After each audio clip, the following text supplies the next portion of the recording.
Hello दोस्तों, आप सभी का स्वागत है मेरे इस यूट्यूब चैनल पर। आज के करंट अफेयर 7 फरवरी में देखते हैं हम लोग क्या क्या है।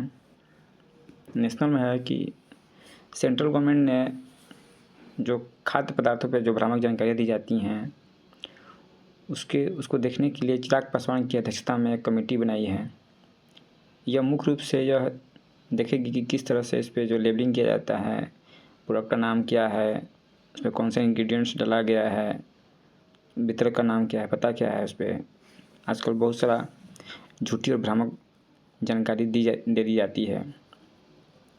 उसका पोषण का लेवल क्या है, तो इन सब चीज़ों को लेकर के एक कमेटी बनाई गई है। अगला है Venkatesh multi state credit cooperative society. यह भारत की पहली मल्टी स्टेट कोऑपरेटिव बन गई है जो पूरी तरह से डिजिटल खाता खोलने की सुविधा प्रदान करती है। ये डिजिटल सुविधा प्रदान कर रही है खाता खोलने हेतु। कोऑपरेटिव सोसाइटी को थोड़ा सा जान लेते हैं। 57वां संविधान संशोधन अधिनियम 2011 के तहत इसको मौलिक अधिकार के रूप में स्थापित किया गया है। मेनली कोऑपरेटिव सोसाइटी जो है कि कुछ लोग जो है स्वैच्छिक रूप से आकर आपस में जुड़ जाते हैं, जो अपने डेवलपमेंट के लिए कुछ काम करते हैं, किस तरह से उनको आगे बढ़ना चाहिए। तो सरकार के द्वारा 97 जो कॉन्स्टिट्यूशन अमेंडमेंट एक्ट लाया गया था, तो उसके तहत सहकारी समिति पर एक अनुच्छेद 43B को शामिल किया गया, जो राज्य को यह निर्देश देता है कि इसको सहकारी समितियों को बढ़ावा देने के लिए काम करेगा।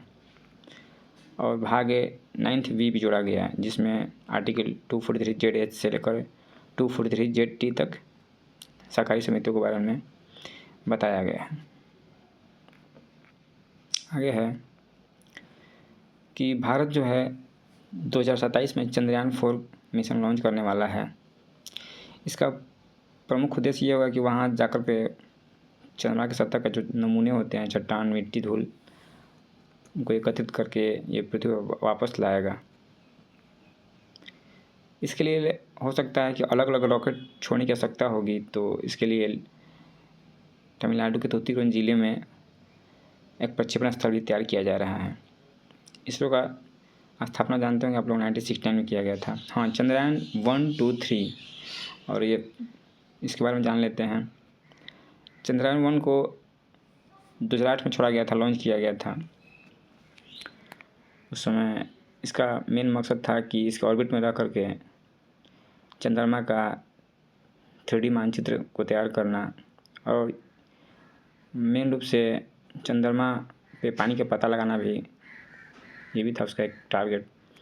तो इसने बताया था कि यहाँ चंद्रमा के सतह पर कुछ पानी के अंश मिले हैं, पानी के मॉलिक्यूल प्राप्त किया था।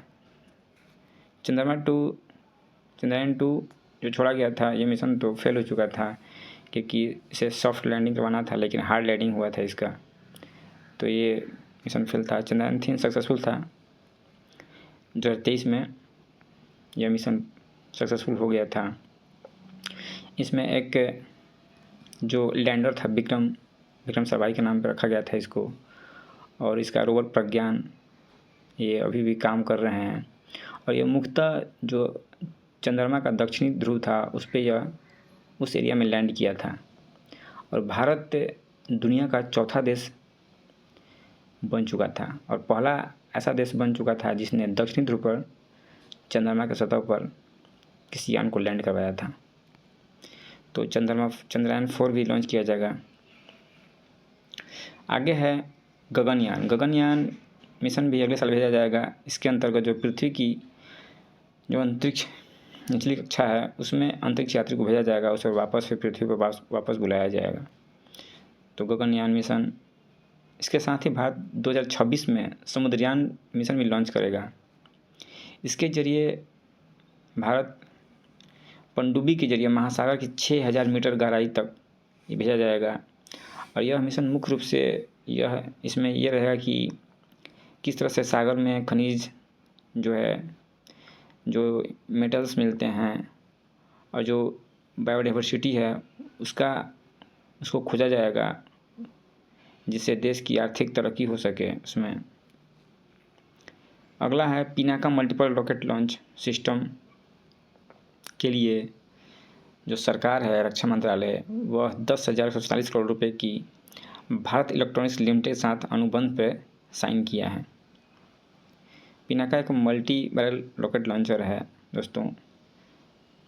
यह एक साथ पहले तो 12 सेकंड में शायद 44 फायर करता था, अब इसका टारगेट बढ़ा दिया गया है। 44 सेकंड में 75 किलोमीटर तक 72 रॉकेट दाग सकता है ये। तो ये रक्षा क्षेत्र से था। जो भारत इलेक्ट्रॉनिक्स लिमिटेड है यह रक्षा मंत्रालय के अंतर्गत एक नवरत्न कंपनी है दोस्तों। अमेरिका के बाद इजराइल संयुक्त राष्ट्र मानवाधिकार परिषद से हटने का निर्णय लिया है। तो इजराइल भी अब इससे बाहर जा रहा है। पहले संयुक्त राष्ट्र मानवाधिकार आयोग था, इसी का नाम चेंज कर दिया गया। इसका गठन 2006 में संयुक्त राष्ट्र महासभा द्वारा किया गया था। इसका मुख्यालय जिनेवा में है दोस्तों। अगला है अमेरिका द्वारा चाबहार छूट रद्द कर दिया गया है। मुख्य रूप से जब से ट्रम्प सरकार आई है तो इसने ईरान पर कड़े प्रतिबंध लागू करना शुरू कर दिए हैं। इसी नियम के तहत उसने ये चाबहार जो वेवर था भारत को दिया गया था बाइडेन प्रशासन के तहत, तो उस पर रोक लगाने की बात की गई है, जिसे भारत ने 2016 में त्रिपक्षीय समझौते के तहत साइन किया था। ईरान, अफगानिस्तान और इंडिया साइन किए थे। तो इससे भारत का आर्थिक नुकसान हो सकता है दोस्तों, क्योंकि भारत चाबहार पोर्ट स्ट्रेटजिकली और इकोनॉमिक ट्रेड के लिहाज से मध्य एशिया तक पहुंच बनाने के लिए ये काम कर रहा था। तो ये निर्णय जो है इंडिया सरकार, शायद मोदी जी की यात्रा होने वाली है 12 फरवरी को, इसमें ये मुद्दे उठाए जाएंगे। अगला है इस वर्ष की 2025 की जो जनवरी है मंथ, ये दुनिया भर में सबसे गर्म रिकॉर्ड किया गया है। और 2024 था वह दुनिया भर में सबसे गर्म वर्ष रहा था। तो ये पूछ सकता है। अब संन्यास से दो यहाँ पर करंट अफेयर्स में है। मार्क स्टोनिस जो है ऑस्ट्रेलिया के क्रिकेटर हैं, इन्होंने वनडे से संन्यास ले लिया। और दूसरा है रियल मैड्रिड के जो डिफेंडर मार्सिलियो, इन्होंने भी फुटबॉल से संन्यास लेने की घोषणा कर दी। रियल मैड्रिड क्लब से जुड़े हुए थे, स्पेन का क्लब है रियल मैड्रिड बार्सिलोना। चर्चा में आज आर्टिकल 200 है और आर्टिकल 168, ये दोनों मुद्दे जुड़े हुए हैं। राज्यपाल का जो अभी केरल और तमिलनाडु का राज्यपाल जो हैं उन्होंने कुछ बिल्स को अपने पास रख लिए हैं और ये मामला सुप्रीम कोर्ट तक पहुंचा है। तो इससे जुड़ा हुआ है कि राज्यपाल आखिर किस बेसिस पर जो है बिल्स को अपने पास रख लेते हैं, या तो बिल्स पे साइन करें या पुनर्विचार के लौटा दें या राष्ट्रपति के लिए आरक्षित करें। इन सब मुद्दे पर ये चर्चा हुई है। तो आप लोग इसको देखिएगा। प्रश्नकाल और शून्यकाल आप लोग इसको रिवाइज कीजिए। प्रश्नकाल शून्यकाल का मुद्दा भी जुड़ा हुआ है कि अभी अमेरिका द्वारा जो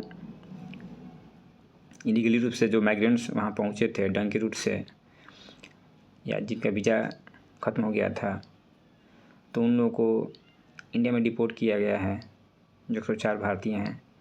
और ये मुद्दा काफ़ी गर्म है। संसद में इस पर बहस हुआ है, प्रश्नकाल शून्यकाल में, राज्यसभा में बहस हुआ है। तो आप प्रश्नकाल शून्यकाल भी कंसेप्ट थोड़ा क्लियर कर लीजिएगा दोस्तों। आपको ये वीडियो कैसा लग रहा है कमेंट के माध्यम से थोड़ा सा हमें सूचित कर सकते हैं। ठीक है दोस्तों, थैंक यू।